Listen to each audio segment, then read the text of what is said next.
L'introduction de l'API des signaux dans la version 16 d'Angular s'est accompagnée de certains changements au niveau du framework.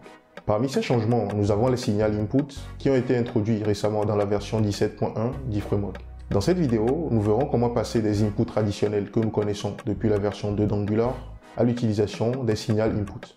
Si vous n'êtes pas déjà familier avec l'utilisation de l'API des signaux, introduit depuis la version 16 d'Angular, je vous recommande de regarder l'une de mes précédentes vidéos pratiques sur le sujet, dont vous trouverez le lien dans la description de cette vidéo.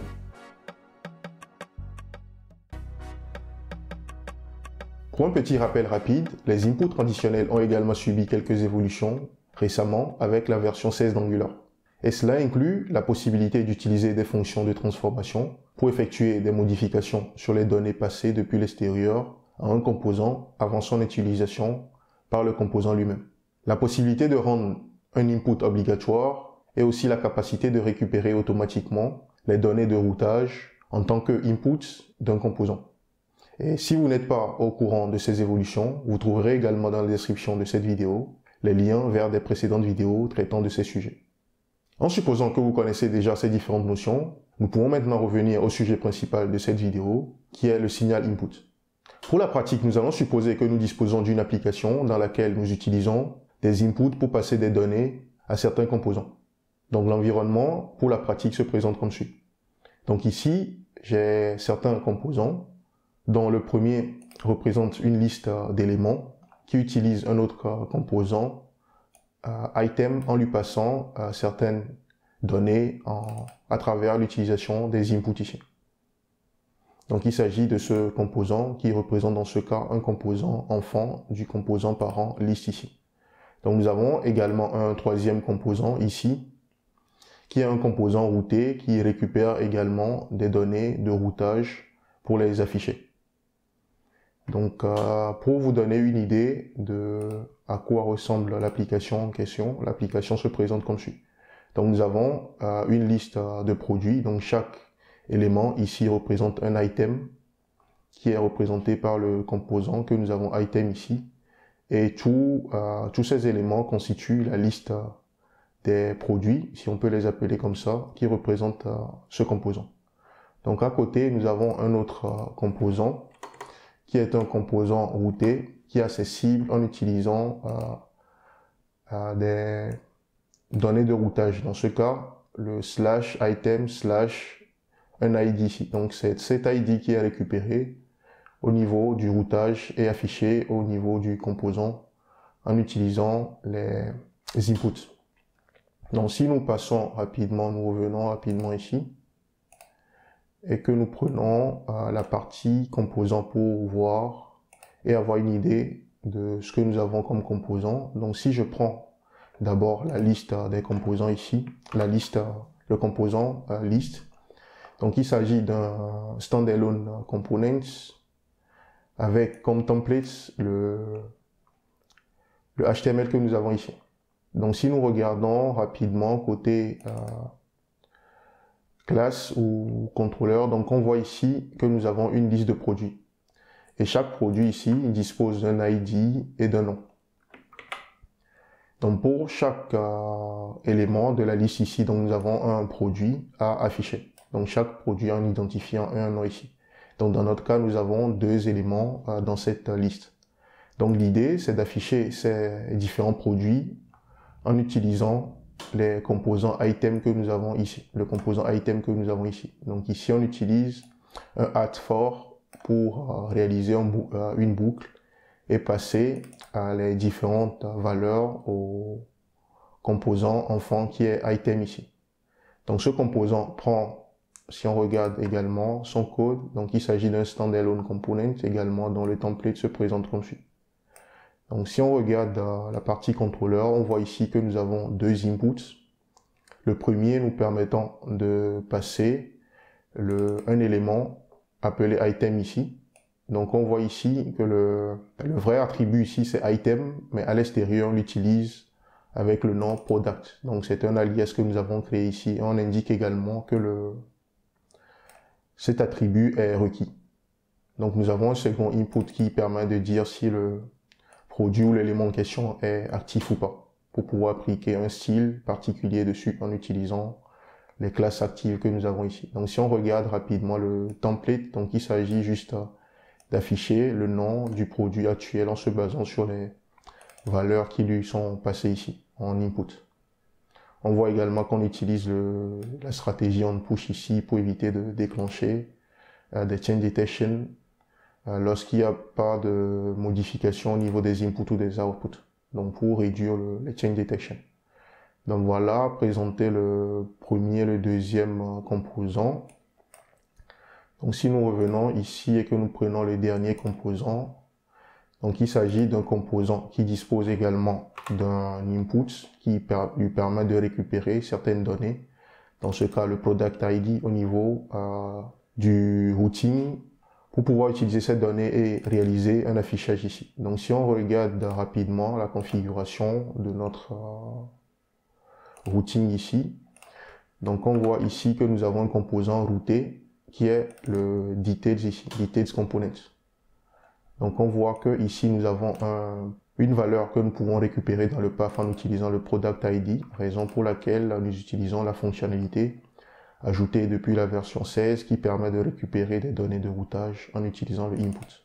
Donc pour pouvoir réaliser cela, il va falloir, si on regarde rapidement au niveau de la configuration, ce qui nous permet de réaliser cela, c'est cette configuration au niveau du routing. Donc with component input binding. Donc pour avoir plus de détails, au cas où vous ne connaissez pas cela, vous pouvez regarder une des vidéos sur le sujet que je mettrai en description de la vidéo.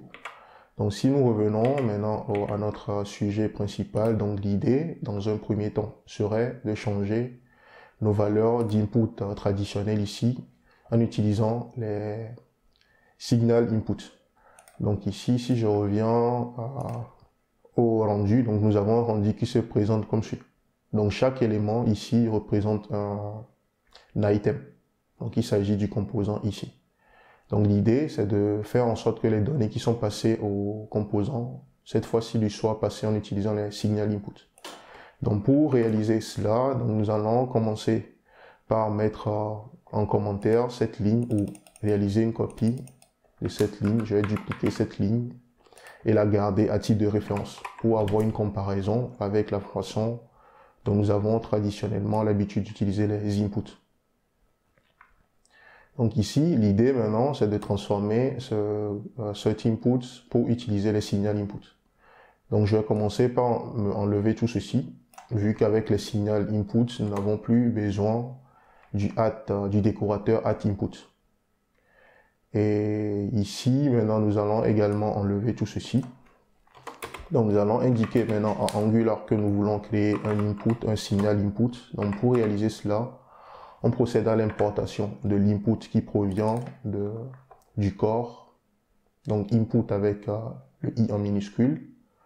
Et lorsque nous procédons à l'importation, si nous souhaitons par exemple créer un input simple, on aurait pu faire directement comme ça.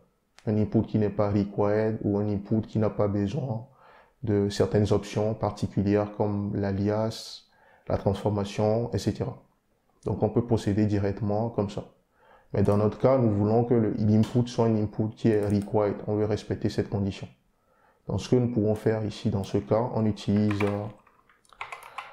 la méthode required qui est disponible sur l'input. Et cette méthode peut prendre certains paramètres en fonction de ce que nous souhaitons faire. Donc si nous voulons passer une valeur par défaut, on peut faire simplement comme ça et passer la valeur par défaut. Et dans ce cas, la deuxième valeur que prend la méthode représente les options. Donc les options, c'est tout ce que nous avons ici, qui peuvent être reprises là, sauf le required dans ce cas, parce que le required est déjà précisé en utilisant cette méthode. Donc on peut préciser ici l'alias et la fonction de transformation, au cas où nous voulons passer une valeur par défaut et passer certaines options.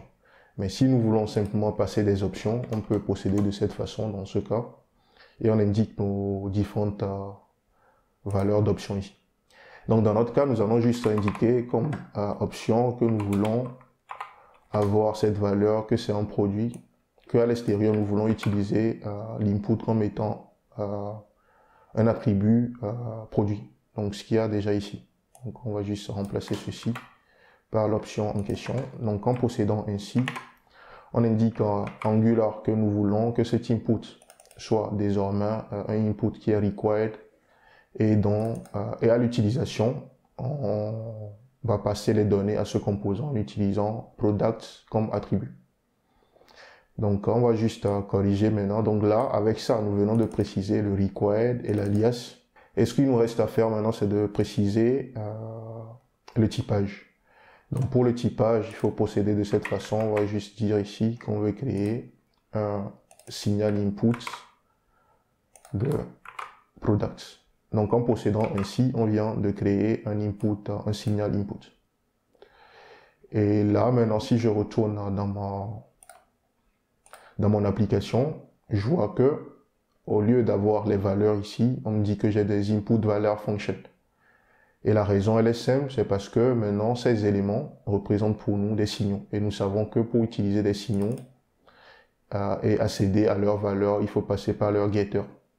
Donc ici, ça veut dire que dans notre template, nous devons modifier notre code ici et dire que, vu que cette valeur représente un signal, donc on va faire appel au getter ici pour pouvoir accéder à la valeur et ensuite son attribut.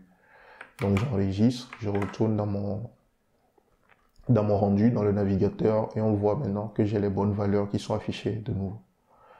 Donc pour le deuxième input, on peut procéder pareil. Donc là, j'avais gardé les éléments pour avoir une référence et avoir une comparaison avec l'existant. Donc ici, on peut simplement enlever ceci et dire que nous avons notre input. Donc je fais input comme ça.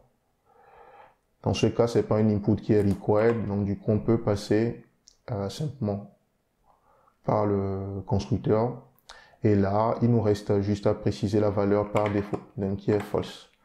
Donc, en procédant de cette façon, vu que c'est une valeur par défaut que nous passons par inférence, TypeScript sait que nous passons une valeur initiale qui est un booléen. Donc, du coup, le type, on n'a plus besoin de préciser le typage ici, parce que là, le typage sera déterminé par inférence.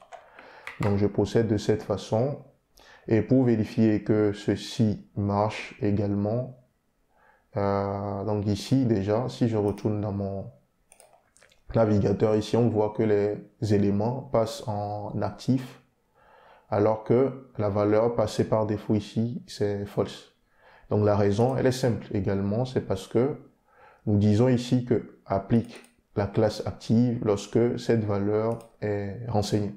Vu que c'est une valeur booléenne auquel s'attend cet attribut.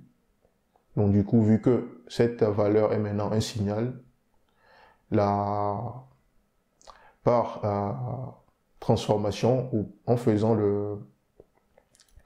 une correction vers le booléen, donc ça correspond à une valeur qui est true, d'où la valeur active, ce qui rend les éléments actifs, alors que en réalité c'est pas des éléments actifs. Donc pour corriger cela, il nous suffit également d'utiliser le getter ici pour que Angular procède à la récupération de la valeur du signal. Donc si on revient là, on voit maintenant que les éléments repassent dans leur état initial qui est inactif. Donc on vient ainsi de finir avec la transformation des inputs pour le premier composant. Donc nous allons faire pareil pour le second composant qui est dans ce cas le composant détail. Donc si je regarde également ici, donc on disait que il s'agit du composant se trouvant sur cette route. Donc si je fais ceci, item,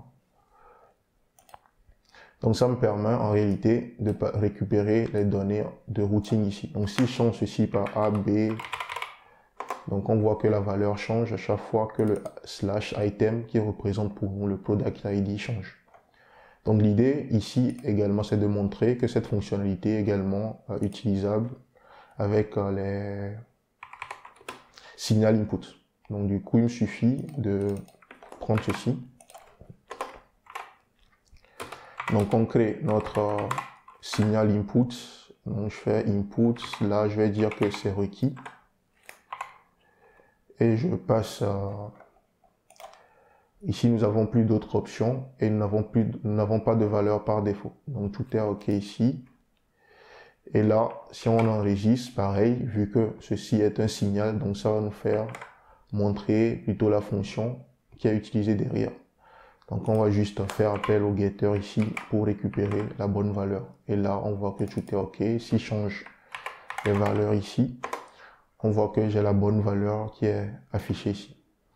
Donc c'est ainsi qu'on peut utiliser les signaux inputs dans la pratique, ou comment nous pouvons passer des inputs traditionnels au signal input. Une chose qu'on a l'habitude de faire lorsqu'on utilise les inputs traditionnels, c'est qu'on peut réagir au changement de valeur depuis l'extérieur. Et pour cela, on avait l'habitude d'utiliser le ND-OnChange. Et la question qu'on peut se poser maintenant avec les inputs, les signaux input, quelle technique pouvons-nous maintenant utiliser pour réaliser la même chose? Pour réaliser la même chose, soit on passe par la fonction de transformation de l'input, ou soit on peut passer par les effects. Donc la question qu'on va se poser maintenant, c'est quand utiliser une façon de faire et quand utiliser l'autre façon de faire. Il existe également une troisième façon de faire qui consiste à utiliser les computed signal plutôt, qui nous permet de créer un nouvel état de signal à partir d'un signal ou de signaux existants. Donc il y a trois façons de faire. Donc la question qu'on peut se poser, quand utiliser les transforms, les fonctions de transformation, et quand utiliser par exemple les effects ou les computed signal. Donc nous allons faire un exemple pour voir la différence. Donc déjà, il faut savoir que les effects, on peut les utiliser lorsqu'on réalise des side effects. Donc ici, nous pouvons par exemple dire ici, supposons qu'au niveau de notre composant, nous avons un constructeur ici. Donc au niveau du constructeur, on peut mettre en place un effect ici. Donc je fais effect comme ça. Et on sait qu'un effect, c'est juste une fonction qui utilise,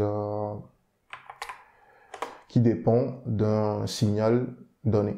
Donc ici, on peut dire par exemple que nous voulons faire appel à ceci, à cette fonction, à chaque fois que la valeur du signal change. Donc on peut faire ceci.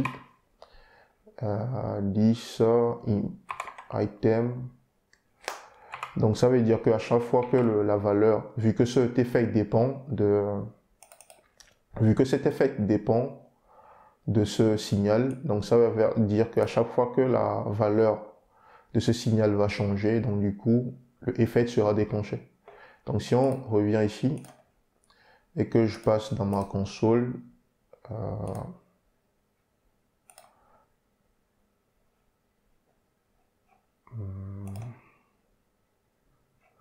donc je retourne au niveau de la liste des éléments, vu que c'est au niveau de ce composant que nous utilisons l'effet. Donc on voit ici que notre effet que nous avons mis en place est appelé pour chacun de ces éléments.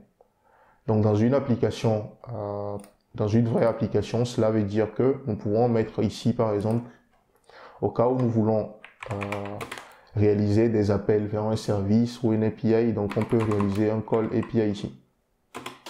Donc ça veut dire qu'à chaque fois qu'il y aura un changement de valeur, ceci pourra être déclenché. Donc c'est la technique à utiliser lorsqu'on veut réaliser des opérations qui impliquent des side effects, comme l'affichage dans la console, le routing et les appels services. Donc si vous voulez avoir une idée sur comment utiliser les effects, vous pouvez regarder également la vidéo précédente que j'ai réalisée sur les signaux pour plus de détails. Donc ça c'est la première façon de faire et on vient de voir que ça c'est à utiliser lorsqu'on utilise, on veut réaliser des side effects. Maintenant la deuxième façon de faire pour réagir au changement des signaux input, c'est de passer par la fonction de transformation. Donc supposons ici que nous souhaitons à chaque fois que l'utilisateur, lorsque l'input est modifié depuis l'extérieur, que nous voulons faire appel à une fonction qui va modifier la valeur du nom du signal ici, de sorte que les valeurs soient modifiées vers une valeur en majuscule, donc du uppercase. Donc j'ai mis en place ici une petite fonction. Donc on peut faire juste appel à cette fonction ici pour transformer les valeurs. Donc, si on fait appel à cette fonction ici, déjà nous avons une erreur de typage que nous allons corriger. Donc, rapidement, la fonction prend en paramètre un produit, vu que c'est un produit qui est passé en paramètre à notre input ici, ou que c'est un produit que cet input prend comme valeur. Donc, nous procédons d'abord à la récupération du produit et on modifie juste le nom pour le mettre en majuscule.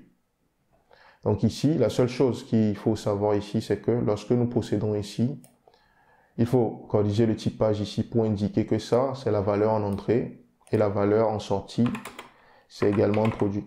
Donc il suffit de faire ça et on voit que l'erreur disparaît. Et si nous revenons maintenant dans notre console et dans notre rendu, donc on voit que les valeurs sont maintenant les noms passent maintenant en majuscule comme escompté. Donc ça, c'est la deuxième façon de faire. Et la dernière façon de faire, c'est que cette façon de faire est utile lorsque vous vous basez directement sur une valeur d'input. Mais les computed signal, comme nous l'avons vu dans la vidéo sur les signaux, c'est que vous les utilisez lorsque vous voulez, par exemple, créer un nouvel état ou un nouvel signal en se basant sur des signaux existants. Donc pour cela, nous pouvons par exemple, supposons que nous voulons créer un nouvel état en se basant sur les valeurs de ces deux inputs ici. Donc pour cela, on peut créer un nouvel attribut qui va correspondre à un computed signal et merger les deux valeurs pour réaliser ce que nous voulons. Donc supposons par exemple que je veux avoir une valeur que je vais nommer par exemple comme ça, j'ai pas d'inspiration pour le nom, donc je mets comme pour computed, ou je peux mettre par exemple, oui, je mets comme ça, je mets comme attribute. Donc ici, nous pourrons procéder à l'utilisation de la fonction computed ici, et créer un nouveau signal. Donc ici, le computed, il marche à peu près comme un effet, c'est-à-dire qui dépend de certains signaux en entrée qu'il peut utiliser pour créer d'autres valeurs. Donc ici, supposons que nous voulons réaliser une concaténation particulière, donc je peux faire ceci. Supposons que nous voulons créer une chaîne en se basant sur ces deux inputs. Donc on va dire d'abord que, je vais plutôt faire comme ça. Donc supposons que nous voulons dire que si c'est active, donc je mets ici par exemple là, active, donc on va dire que lorsqu'on récupère la valeur ici, donc on va faire ceci, donc je fais 10, point active, donc je récupère je fais appel au getter, donc je dis par exemple que si c'est active, retourne le test comme ça, active, sinon retourne le test, par exemple inactive, donc je fais ceci, inactive. Ok, maintenant supposons que nous voulons utiliser ceci pour créer au final une chaîne de caractères qui va décrire notre produit. Donc je peux faire quelque chose comme ça. Donc on va dire par exemple que nous affichons d'abord l'état, si c'est actif ou pas, et qu'on affiche ensuite le nom du produit. Donc je peux faire quelque chose comme ça et faire ici 10.item, donc notre produit en question, et on récupère ensuite son name.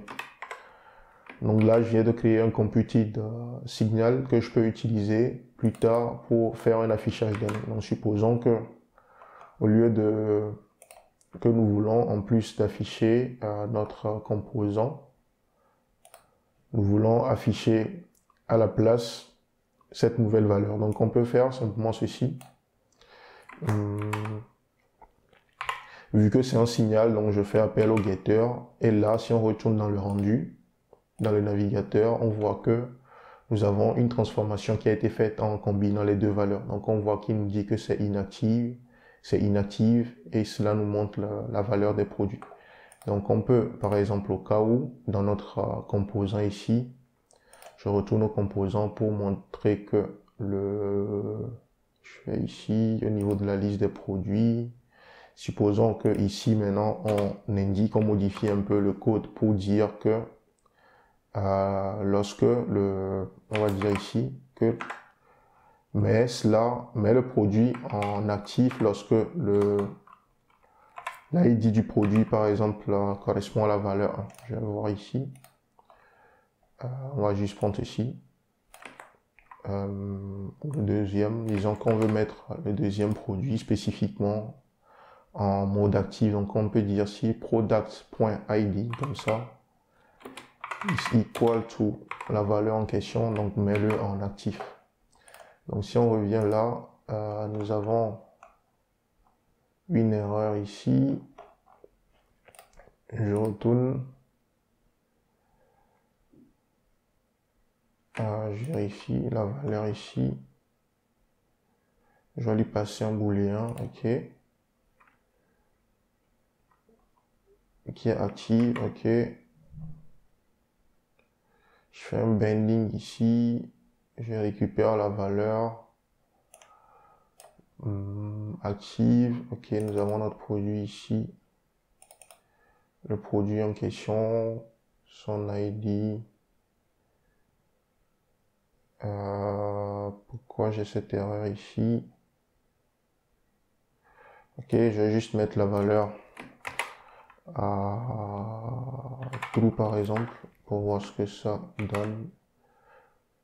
Ok, je vois, j'ai fait une erreur de syntaxe, donc du coup j'ai ajouté un crochet supplémentaire. Donc là, on voit maintenant que lorsque la valeur true est passée pour le second élément de la liste, on voit que l'élément passe en mode actif et on voit que nous avons le active qui est affiché ici, contrairement au inactive.